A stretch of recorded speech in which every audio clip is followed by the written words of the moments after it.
This is Indiana Avenue, circa 2013. Anchored on one end by the famed Madam Walker Theater, which opened in 1927, and angling southeast toward downtown Indianapolis for actually just a few blocks. It's a loud and busy intersection, but without much personality.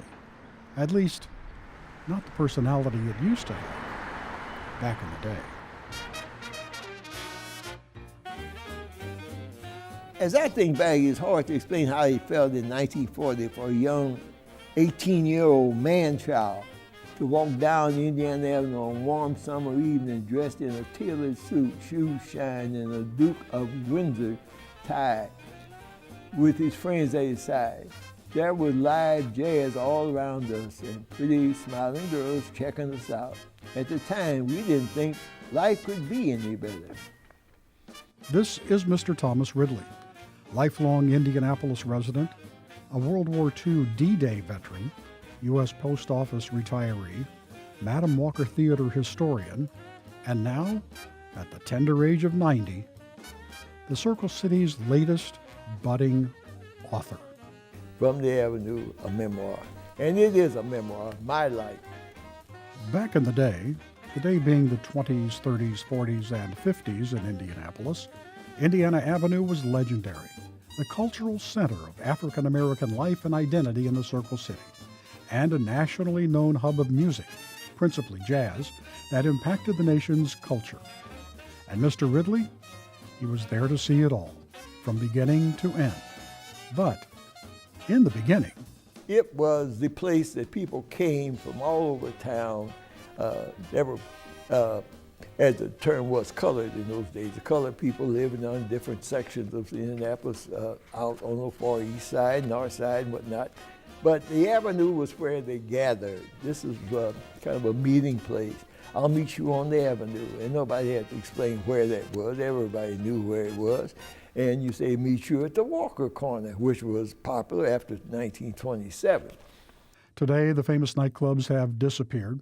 The musicians who played them remembered only on records. And the Avenue, being the center of African American life, long ago disappeared. But the legend of Indiana Avenue music, it lives on. You know, it was just not jazz. There was other music there too, you know. There were even some opera singers and whatnot that came from the area around the Avenue.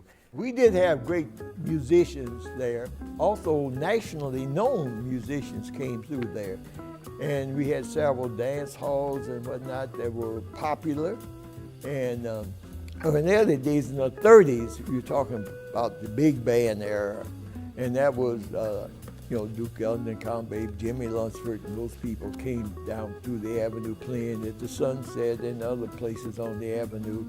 While Mr. Ridley notes his acquaintances included three of Indiana Avenue's brightest homegrown stars, Wes Montgomery, Freddie Hubbard, and David Baker, he says music, in general, was just very hard to avoid on the Avenue.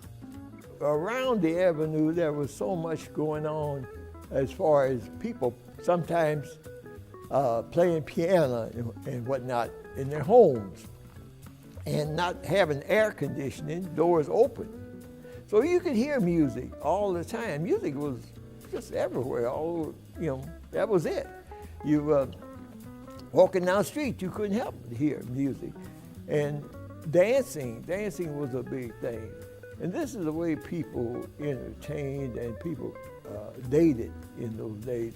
You went out and you had something to eat probably, but you went to the movies and you went dancing. That was a big date in those days, and the Avenue offered all of that, especially the Walker building after it was built in 1927, because it had everything in one building.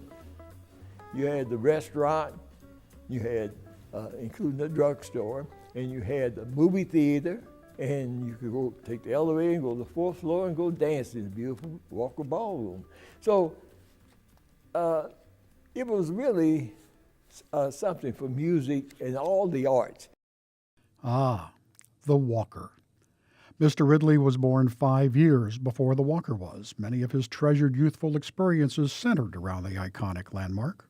There were 3 movie theaters: Hills, Indiana Theater, Washington Theater, which burned down in the 1920s, and the Two John Theater, later called the Lido. Later in December 1927, the famous Madam Walker Theater, named after the first black female millionaire, Madam C.J. Walker, opened with great fanfare.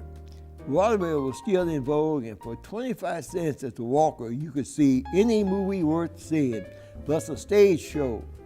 We remember watching Frankenstein there. My wife Louise says she ran all the way home, looking behind her the entire way. She was so scared.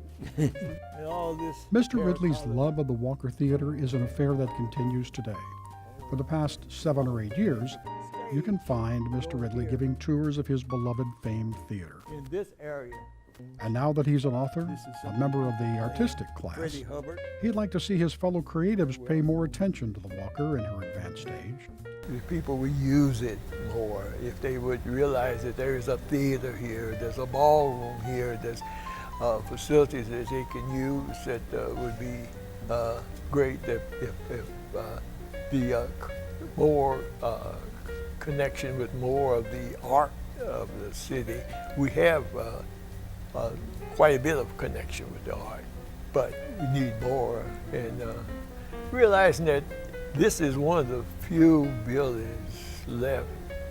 Now on Indiana Avenue, there's only 2 or 3 the buildings left that goes back that far, and it's still looking so nice, so beautiful. The facilities here are as good as any you want for a fair. And while it's unlikely Indiana Avenue will ever wield the same kind of cultural influence that it used to, it's also unlikely we will ever meet the likes of another Mr. Ridley. You want to save some heritage from that era. Like you say, it's the last one that really connected to that period of time. And we could preserve that. I read in the paper all the time about different buildings and homes that are being preserved because of the connection with various things.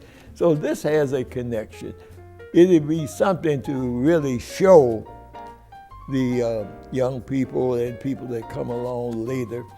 This is where things were. This is the way things were. This is how we lived, and to show them.